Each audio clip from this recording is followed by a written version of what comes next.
Hi, I'm Ramla, a writer, artist, and community developer and organizer, and a woman with lots of ideas who she puts to use in order to make our world a little better for others and ourselves.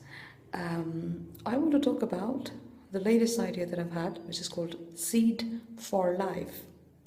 It is about developing food gardens and food forests, along with the and for and by the refugee and internally displaced and nomadic communities of the world, particularly those that are being afflicted by violence and by wars and by afflictions of other kinds, such as floods and climatic aspects.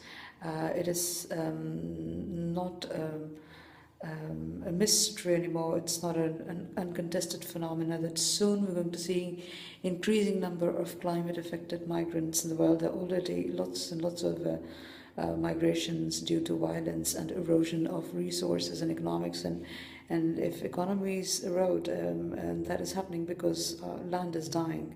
Land is dying because of war is accelerating because land is dying, resources are being fought upon.